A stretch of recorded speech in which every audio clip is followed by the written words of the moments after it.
Welcome to the world of daily life stories. Don't forget to like and subscribe so you don't miss new stories. Enjoy listening. The quiet hum of the airplane engines filled the cabin as passengers boarded Flight 172, a late afternoon trip from Dallas to Phoenix. It was an uneventful Tuesday, the type of day that felt more routine than memorable. The sun cast long shadows on the tarmac, a signal that the day's end was near. Among the travelers was Sergeant David Cole, a tall man in his mid-30s. His neatly pressed uniform reflected his disciplined nature, and his eyes held a quiet determination. Carrying a worn duffel bag that had seen countless miles, he made his way to his assigned seat in the middle of the plane. David moved with an air of humility, nodding politely to the flight attendants and offering small smiles to those who acknowledged him. Seated a few rows ahead was Clara Bennett, a sharp-looking woman in her early 50s. Her tailored blazer and meticulously styled hair hinted at her professional success. Clara exuded an aura of authority, the kind that often commanded attention without words. She sat with her legs crossed, scrolling through her phone, a designer handbag perched on her lap. As David stowed his bag in the overhead compartment, Clara glanced up, her eyes narrowing slightly.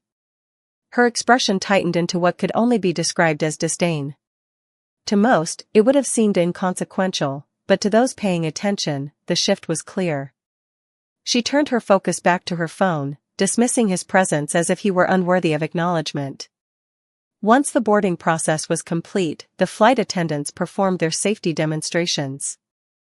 The cabin lights dimmed, and the plane began to taxi.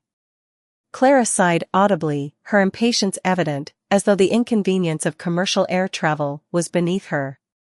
She glanced around the cabin, her gaze settling once more on David. "You'd think they'd seat people like that somewhere else," she muttered, loud enough for those nearby to hear. "Uniform or not, it doesn't mean much these days." The comment sliced through the cabin's low chatter. A few passengers exchanged uncomfortable glances, while others pretended not to hear. David, either unaware or choosing to ignore her, busied himself adjusting his seatbelt. His demeanor remained calm, his focus inward. A young woman sitting across the aisle frowned, her lips parting as if she might say something, but she hesitated. An older man in a business suit looked up briefly before returning to his newspaper. The tension was palpable, but no one seemed willing to confront Clara's casual cruelty. As the plane took off, the initial awkwardness faded, but the unease lingered like a faint shadow. Clara, seemingly unbothered, continued scrolling on her phone. David, meanwhile, leaned back in his seat and closed his eyes, his mind drifting far from the cramped cabin. Little did Clara know that her judgmental comment would soon come back to haunt her in ways she could never have anticipated.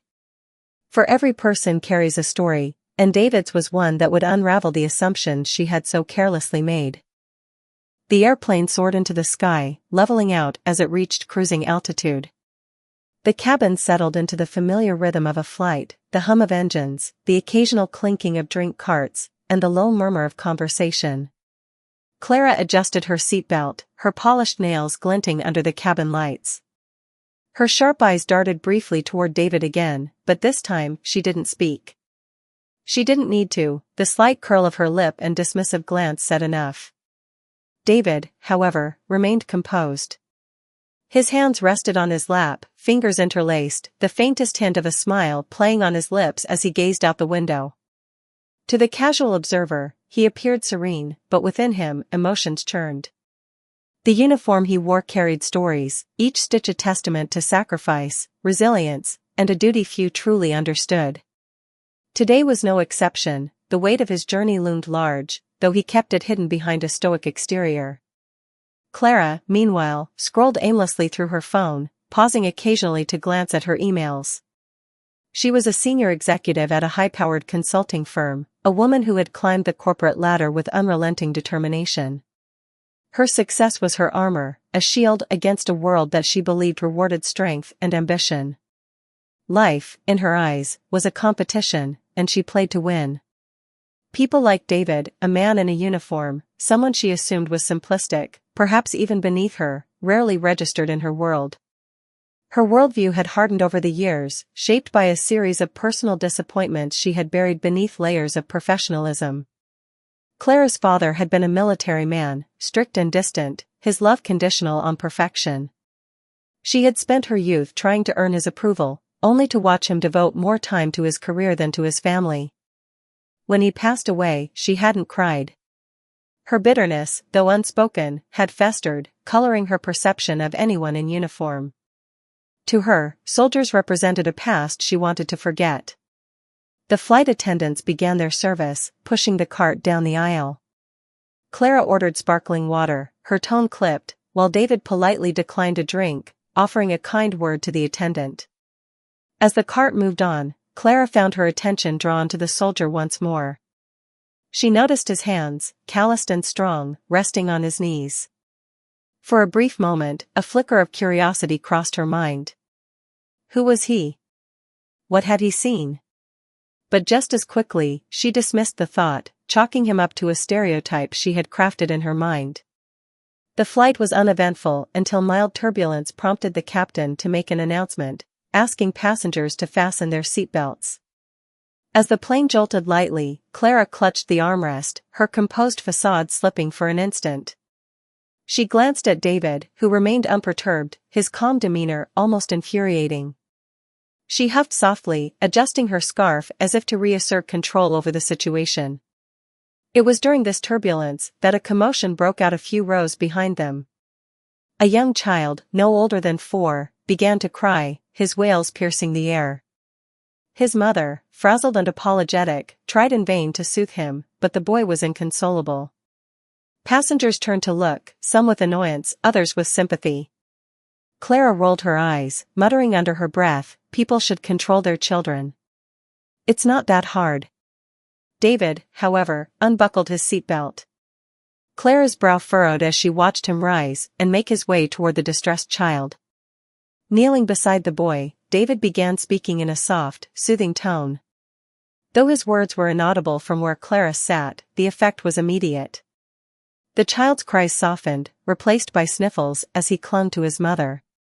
Within moments, David had the boy smiling, producing a small coin from his pocket and performing a simple magic trick.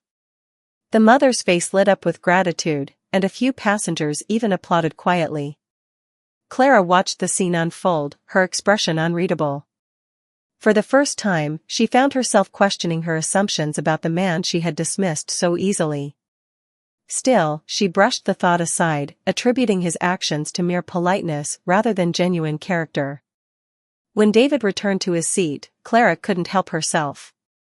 "That was quite the performance," she said, her tone teetering between sarcasm and curiosity. David turned to her, his expression calm but direct. "It wasn't a performance.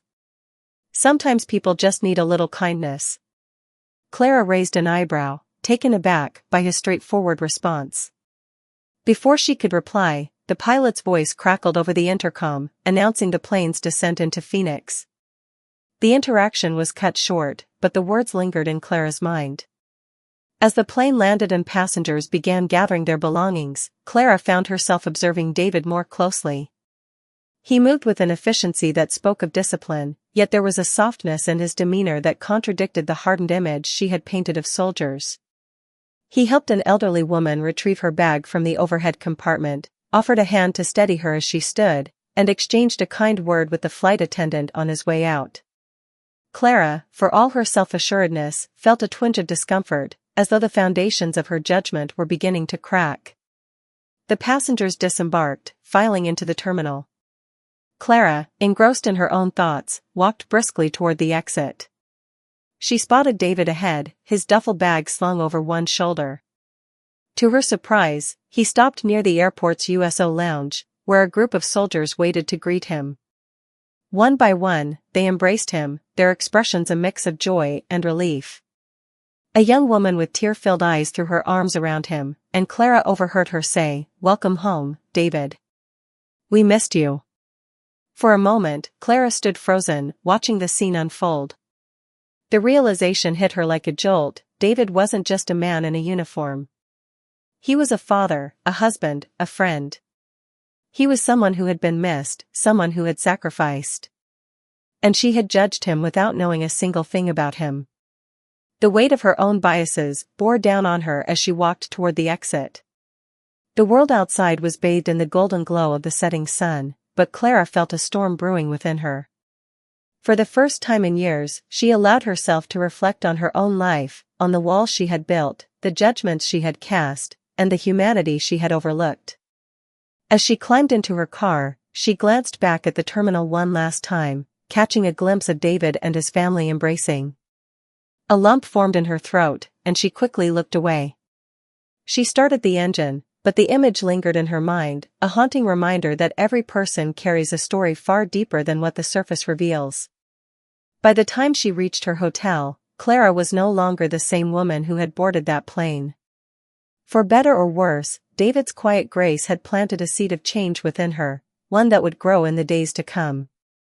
Clara Bennett stared at the hotel ceiling that night, unable to push the day's events from her mind. The room was quiet, the faint hum of the air conditioner the only sound, but her thoughts were deafening. She had always prided herself on being a woman of reason, someone who could read people at a glance, yet today had unraveled her confidence in that belief. The image of David, embraced by his family, lingered in her mind. The tearful joy on the young woman's face as she welcomed him home had struck a chord Clara didn't even know existed. She tried to shake the thought, attributing her discomfort to fatigue from travel, but the truth clung to her like a shadow. Clara rose from the bed and paced the room, her steps muffled by the plush carpet. She glanced at the window, where the city lights of Phoenix twinkled against the night sky. Her reflection stared back at her, and for a moment, she didn't recognize the woman she saw. She was used to seeing confidence, control, and a sense of purpose in that reflection. Tonight, all she saw was doubt. Her father's face crept into her thoughts, unbidden and unwelcome. Colonel Richard Bennett had been a man of unyielding principles, a strict disciplinarian who valued duty above all else. Clara had spent her childhood under his stern gaze, always striving to meet his impossible standards. He had been a military man through and through, and Clara had grown to resent the uniform that symbolized everything she felt she had missed, a warm, attentive father. The memories were painful and raw, even after all these years. She remembered the countless times he had missed birthdays, recitals, and family dinners, always with the same excuse, duty. She remembered the coldness in his voice when she failed to meet his expectations, the disappointment that cut deeper than any reprimand. When he passed away, Clara hadn't shed a tear. Instead, she had thrown herself into her career, building a life that was the polar opposite of the one he had envisioned for her. But tonight, the walls she had carefully constructed around those memories were beginning to crumble. David's actions on the plane, his quiet dignity, and the obvious love his family had for him, all of it challenged the narrative Clara had clung to for decades. Was it possible that she had been wrong? That not all men in uniform were like her father? That perhaps she had judged David unfairly, not because of who he was, but because of the wounds her father had left behind? Clara sat down on the edge of the bed, her hands trembling slightly. She reached for her phone and opened her email, scanning through the endless stream of messages. Work had always been her escape, a way to avoid confronting the emotions she had buried. But tonight, even the cold comfort of her inbox couldn't distract her. She hesitated, then typed a quick search into her browser, David Cole Soldier Phoenix. She didn't know what she expected to find, maybe nothing, but the curiosity was too strong to ignore. To her surprise, the search yielded results. An article from a local news site caught her eye, Local Soldier Returns Home After Year-Long Deployment in Afghanistan. Clara clicked on the link, her heart pounding. The article detailed David's service, describing his role as a medic who had saved countless lives in the field. It mentioned the conditions he had endured, harsh terrain, long hours, and constant danger. There was a photo of him in uniform, standing with his unit, his face a picture of quiet strength. The piece also highlighted his family, his wife, Sarah, and their 2 young children, Emily and Jake, who had been eagerly awaiting his return.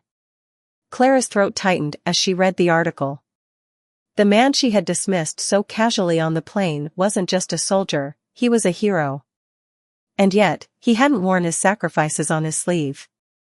He hadn't sought recognition or pity. He had simply existed, doing what he believed was right, without expecting anything in return. A wave of guilt washed over Clara, so intense it made her feel physically ill. How could she have been so blind? So quick to judge? The memory of her father loomed large in her mind, but for the first time, she began to see the cracks in her own reasoning.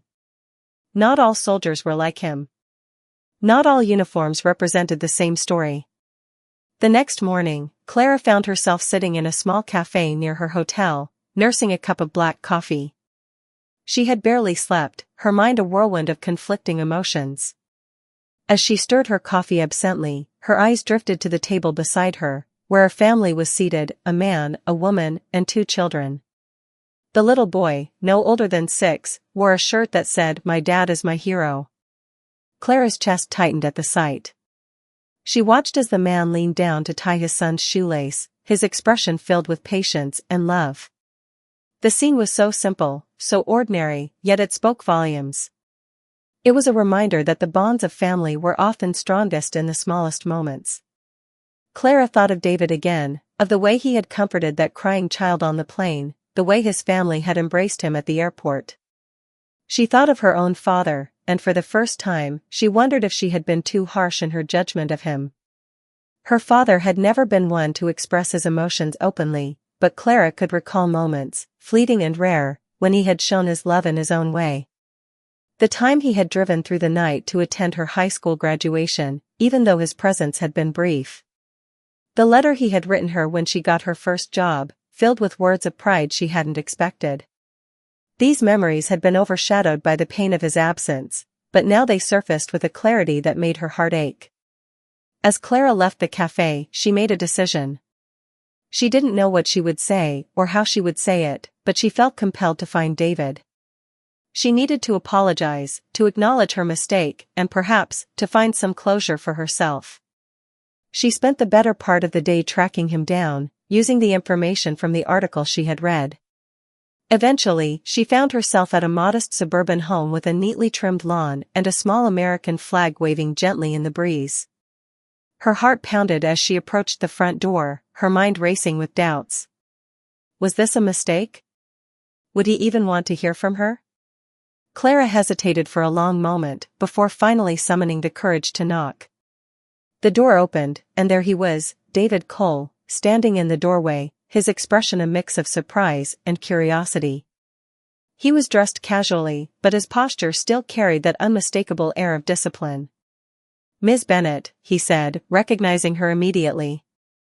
"This is unexpected." Clara swallowed hard, feeling uncharacteristically nervous. "I hope I'm not intruding. I wanted to talk to you. To apologize."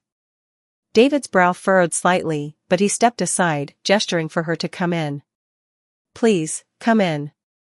The living room was warm and inviting, filled with family photos and the sounds of children's laughter coming from the backyard. Clara couldn't help but feel out of place in her tailored suit, surrounded by such genuine warmth. "I owe you an apology," she began, her voice trembling.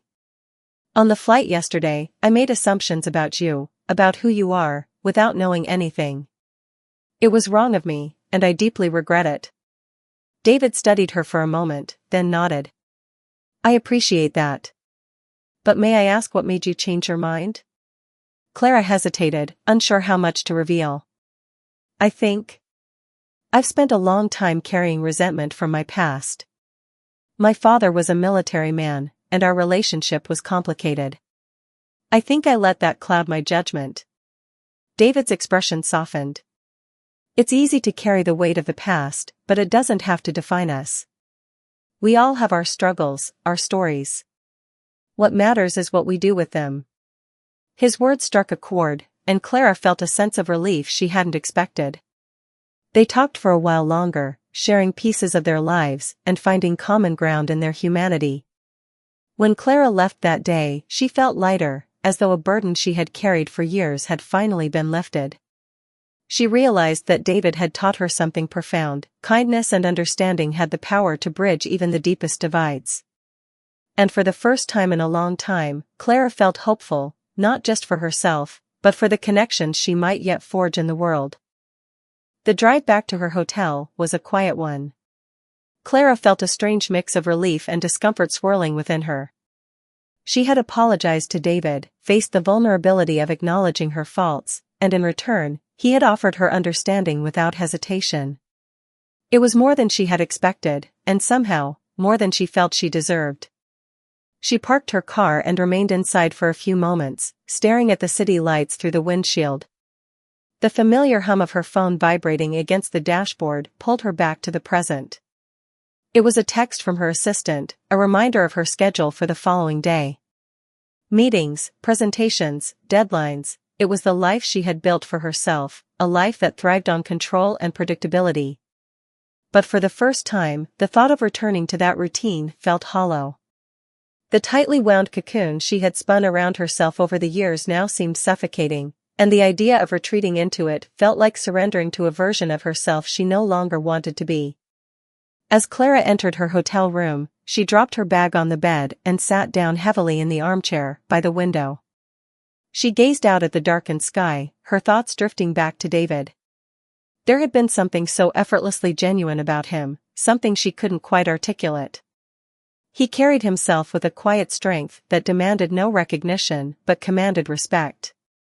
It was the antithesis of everything Clara had once believed about people like him. And yet, it had shaken her deeply. Her mind wandered back to their conversation earlier that day. David had shared stories about his time overseas, not in vivid detail, but enough to paint a picture of the hardships he and his unit had endured. He spoke of the friendships forged in the crucible of danger, of the lives saved and lost, and of the moments of humanity that had managed to shine through even in the darkest times. He had mentioned his family too, the long nights he had spent away from them, and the joy of coming home to see his children's faces light up as he walked through the door. What had struck Clara most wasn't the content of David's stories, but the way he told them, with humility, gratitude, and a profound sense of purpose. It was clear he didn't see himself as a hero. He was simply a man doing what he believed was right, no matter the cost. That kind of selflessness was foreign to Clara, whose world had always been defined by competition and personal achievement. That night, she lay awake in bed, staring at the ceiling. Memories of her father crept in uninvited, as they often did when she let her guard down. She remembered the last time she had seen him, lying in a hospital bed, his once commanding presence diminished by illness. He had reached out to her, his hand trembling, but Clara had hesitated before taking it. Even in his final moments, she hadn't known how to bridge the chasm that had grown between them over the years. "Clara," he had said, his voice weak but steady, "I know I wasn't the father you needed me to be. But I hope you know I was always proud of you." She had nodded, unable to find the words to respond, and within hours, he was gone. The guilt of that moment had stayed with her ever since, buried beneath layers of ambition and deflection. But now, after meeting David, those layers were peeling away, leaving her exposed to the raw pain she had spent years avoiding. The next morning, Clara awoke with a sense of purpose she hadn't felt in a long time. She didn't know exactly what she was searching for, but she knew she couldn't return to the life she had left behind without confronting the changes stirring within her. She grabbed her laptop and sat down at the desk, staring at the blank document on the screen. She began to write. The words came slowly at first, hesitant and uncertain, but soon they flowed with a clarity that surprised her. She wrote about the flight, about the assumptions she had made and the regret that followed. She wrote about David, his quiet strength, and the way he had challenged everything she thought she knew. And she wrote about her father, about the resentment she had carried for so long and the guilt that had haunted her since his passing. For hours, she poured her thoughts onto the page, not stopping to edit or censor herself. It was as if the act of writing was unlocking something within her, a release of emotions she hadn't even realized she was holding back. When she finally stopped, the sun was high in the sky, and the document stretched to several pages. Clara leaned back in her chair, reading over what she had written. It wasn't perfect, but it was honest, and for the first time in years, she felt a sense of relief. She wasn't sure what she would do with the words, whether they were meant for herself, for David, or perhaps for no one at all, but she knew they were a step forward. Later that day, Clara found herself drawn back to David's neighborhood. She wasn't sure why she had come, but something about the place felt grounding, like it held answers she was still searching for. She parked her car a few houses down and sat for a moment, gathering her thoughts. As she stepped out of the car, she saw David in the front yard, tossing a football with his son. His wife, Sarah, was nearby, holding their younger daughter in her arms. It was a picture of simplicity and contentment, and Clara couldn't help but feel a pang of envy. She approached hesitantly, unsure if her presence would be welcome. David looked up and smiled when he saw her. "Clara," he said warmly, setting the football down.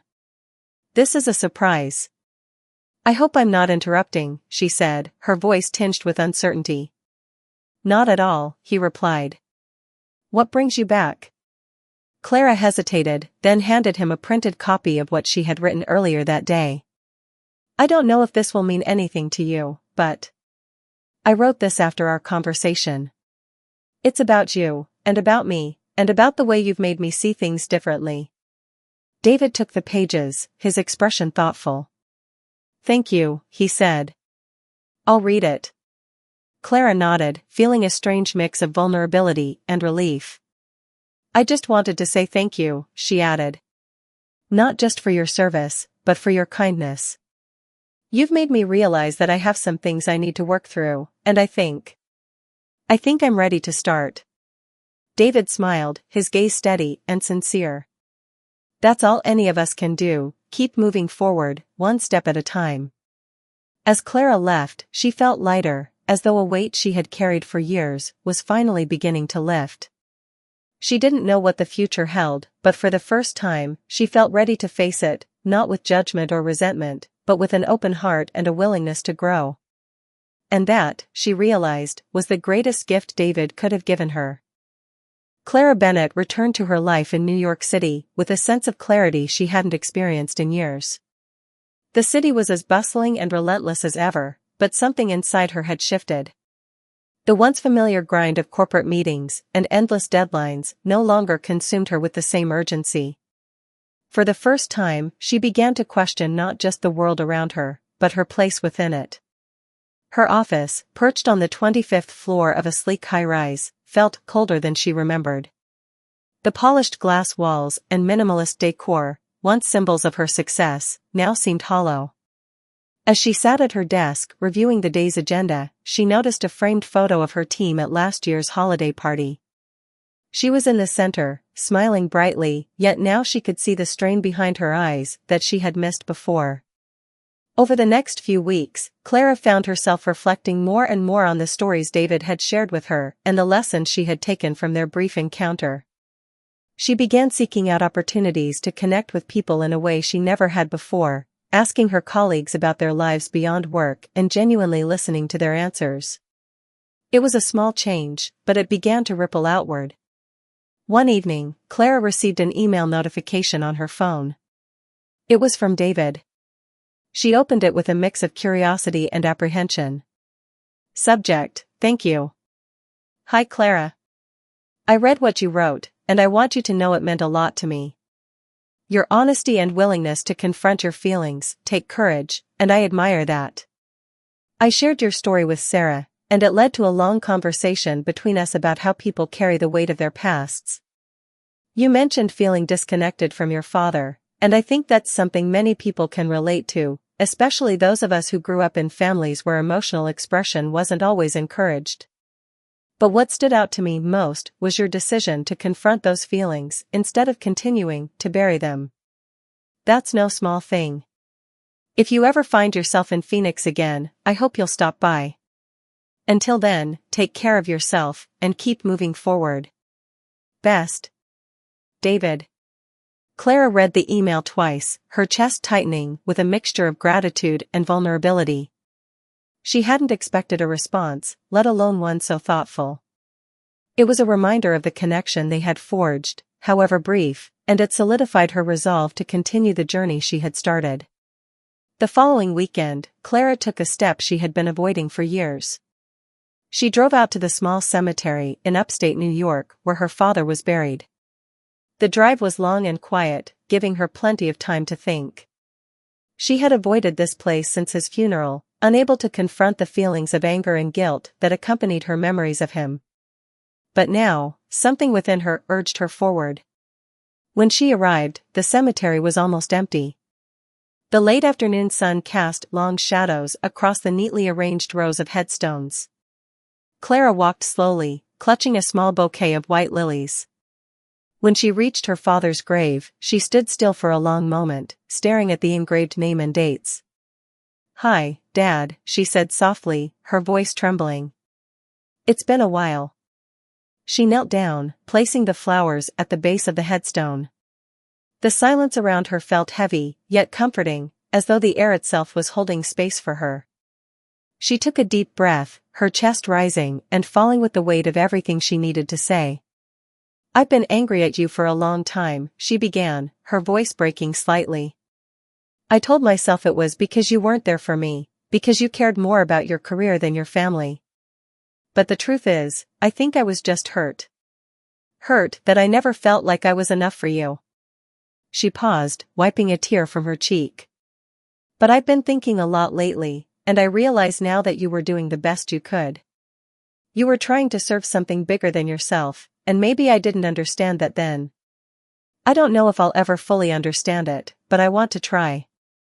I want to let go of this anger, because it's not helping either of us anymore." The words tumbled out in a rush, raw and unpolished, but they felt right. Clara stayed for a while longer, letting the quiet settle around her. When she finally stood to leave, she felt a sense of peace she hadn't known she was capable of feeling. The weight she had carried for so long had begun to lift, replaced by a gentle acceptance. In the weeks that followed, Clara began making changes in her life. She started volunteering at a local organization that supported veterans and their families, a decision inspired by her conversations with David. The experience opened her eyes to the challenges many of these individuals faced, from navigating mental health issues to finding stable employment. It also deepened her understanding of the sacrifices her father had made, helping her to view him with a newfound empathy. At work, Clara approached her role with a fresh perspective. She began mentoring younger employees, taking the time to understand their goals and aspirations. Her reputation as a tough but fair leader grew, but it was her genuine care for others that left a lasting impression. Colleagues who had once found her intimidating now sought her advice, drawn to the wisdom she had gained through her personal transformation. One day, Clara received an invitation to speak at a community event hosted by the veteran organization she had joined. The theme was Bridging Divides, Understanding Through Connection. She hesitated at first, unsure if her story was worth sharing, but something inside her urged her to accept. The event was held in a modest auditorium, filled with people from all walks of life, veterans, their families, and members of the community. When Clara took the stage, she felt a wave of nervous energy but steadied herself by remembering the lessons she had learned. "I used to think I had the world figured out," she began, her voice steady. "I thought I knew who people were based on what they looked like, what they did, or how they carried themselves. But I was wrong." She shared the story of her flight, her initial judgment of David, and the profound impact their interaction had on her. She spoke about her father, her struggles with anger and forgiveness, and the journey she had taken to reconcile her past with her present. By the time she finished, the audience was silent, many visibly moved. Clara stepped down from the stage to a wave of applause, but it wasn't the recognition that mattered to her.